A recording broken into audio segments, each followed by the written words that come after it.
আরে ওর দিকে থু নিক্ষেপ করেন, থুতু নিক্ষেপ করবেন ওর দিকে, বুঝেন নেই? ওর দিকে কি করবেন? থুতু নিক্ষেপ করবেন। ক্ষমতা থাকলে জুতা দিয়ে পিটাবেন। যে সিগারেট খায় আপনার সামনে, যদি ক্ষমতা থাকে কি করবেন? জুতা দিয়ে পিটাবেন। যদি ক্ষমতা থাকে তাহলে কি করবেন? লাঠি নেবেন, লাঠি নিয়ে পিটাবেন। যদি ক্ষমতা থাকে কি করবেন? মাটি নেবেন, মাটি নিয়ে মুখে ছুড়ে দিবেন। কেন বললাম জানেন?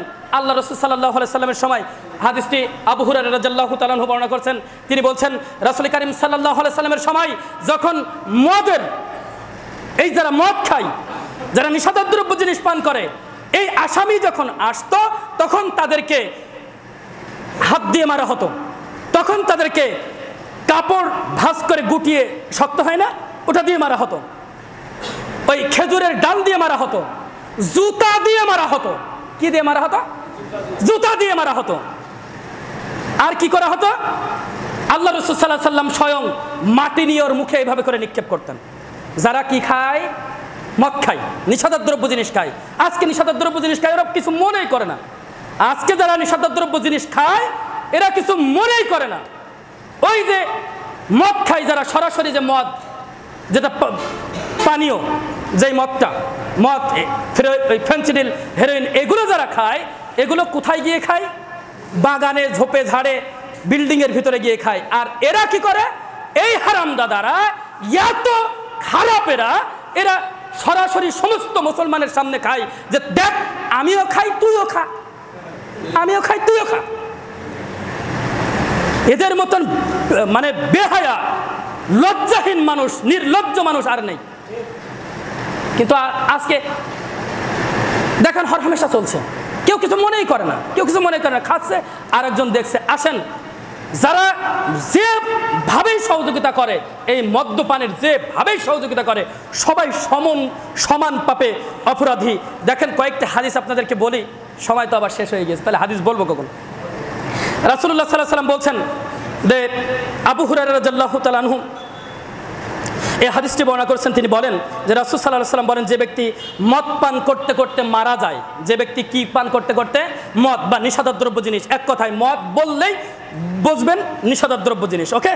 যে কোনো নিষিদ্ধদ্রব্য জিনিস খেতে খেতে যদি কেউ মারা যায়, যে ব্যক্তি মদ, নিষিদ্ধদ্রব্য জিনিস খেতে খেতে মারা যায়, সে ব্যক্তি জান্নাতে প্রবেশ করবে। রাসূলুল্লাহ সাল্লাল্লাহু আলাইহি সাল্লাম আরো বলছেন, যেই ব্যক্তি মদ খাচ্ছে, ওই মদটা পেটের ভিতরে আছে, এখনো পর্যন্ত কি আছে? পেটের ভিতরে ওটা আছে। এখন ধরেন ওই যদি ওই পানি জাতীয় হয়, তাহলে হাদিসে আসছে মূত্রথলিতে যদি থাকে, হাদিসে এইভাবে করে আসছে, যদি মূত্রথলিতে ওই পানীয়, যদি মদ যদি থাকে, তাহলে সেটা কি করা, তাহলে কি বলা হয়েছে? যদি মদ থাকে মূত্রথলিতে, পেটের ভিতরে যদি থাকে এই নিষিদ্ধদ্রব্য জিনিস, তাহলে ওই অবস্থায় যদি ও মৃত্যুবরণ করে, তাহলে ও জান্নাতে প্রবেশ করবে না, ও জাহান্নামে যাবে। রাসূলুল্লাহ সাল্লাল্লাহু আলাইহি ওয়াসাল্লাম বলছেন, 3 শ্রেণীর মানুষের জন্য জান্নাত হারাম, 3 শ্রেণীর মানুষের জন্য জান্নাত হারাম, 3 শ্রেণীর মানুষের জন্য জান্নাত হারাম। তার ভিতরে 1 নম্বর হচ্ছে মুতমিনুল খাম, যারা নিষিদ্ধদ্রব্য জিনিস পান করে তাদের জন্য জান্নাত হারাম। রাসূলুল্লাহ সাল্লাল্লাহু আলাইহি ওয়াসাল্লাম আরো বলছেন যে, যারা নিষিদ্ধদ্রব্য জিনিস পান করে, যারা নিষিদ্ধদ্রব্য জিনিস পান করে, ওই পান করা অবস্থাতে, যেদিন পান করেছে, যখন পান করেছে, ওই পান করা থেকে সামনের 40 দিন পর্যন্ত তার কোনো ইবাদত, সালাত, সবচেয়ে মূলে কি আছে বলেন? ইবাদতের ভিতরে সবচেয়ে মূলে কি আছে? সালাত। এই সালাতই কবুল করা হয় না। এর 40 দিনের সালাত সব বাতিল। এর 40 দিনের সালাত, আজকে খেয়েছে, এখন খেয়েছে, 40 দিন এর সালাত কি হয়ে যায়? বাতিল হয়েছেন। বলেছেন কে? রাসূল মুহাম্মদ সাল্লাল্লাহু আলাইহি সাল্লাম। 40 দিন এর ইবাদত কবুল হয় না। অথচ আমি টানছি, খাচ্ছি আর সালাত পড়তে আসছি। আমি কেমন মুসলিম? আমি কেমন মুসলিম? আল্লাহ রাব্বুল আলামিন যে বলেছেন, ইন্নাস সালাতা তানহা আনিল ফাহশাই ওয়াল মুনকার, নিশ্চয় সালাত সমস্ত পাপ কাজ থেকে মানুষদেরকে বিরত রাখে। সালাত কি আল্লাহর জন্য পড়েন? সালাত কি আল্লাহর জন্য পড়েন? আল্লাহ বলছেন নিশ্চয় সালাত। আচ্ছা বুঝুন, একটু বুঝুন। আল্লাহ বলছে কি? নিশ্চয় সালাত সমস্ত পাপ কাজ থেকে মানুষদেরকে বিরত রাখে। সালাত যদি আল্লাহর সন্তুষ্টির জন্য পড়ি আমরা, তাহলে কোনোদিন আমাদের দ্বারা এই খারাপ কাজ করা সম্ভব নয়। স্পষ্ট কথা, স্পষ্ট কথা। আমরা সালাত আল্লাহর জন্য পড়তে পারি নাই। যদি আল্লাহর জন্য সালাতটা পড়তে আসতাম, আল্লাহর ভয়ে পড়তে আসতাম, তাহলে এই যে মদ সম্পর্কে যেটা আমরা আজকে শুনলাম, নিষিদ্ধদ্রব্য জিনিস যদি কেউ পান করে 40 দিনের ইবাদত কবুল করা হয় না। নিষিদ্ধদ্রব্য জিনিস যদি পান করে পেটের ভিতরে থাকতে যদি মারা যায় ও ব্যক্তি জাহান্নামে প্রবেশ করবে। সব শুনছি কিন্তু আমি মানবো না। হ্যালো, আজকের অবস্থা এমন হয়ে গিয়েছে। আমি ওই আলোচনা যখন ঠিক করছিলাম তখন ভাবছিলাম যে মুসলমানের অবস্থা কেমন হয়েছে, যে মুসলমানেরা কোরআন এবং হাদিসের কথাগুলো শোনে গল্প আকারে, গল্প শুনছে। যেরকম রাজা ধীরাজের গল্প শোনে, গোপাল ভাঁড়ের গল্প শোনে, আরও কী কী আছে না এরকম গল্প, এরকম গল্পর শোনার মতন কোরআন হাদিসের কথা শোনে।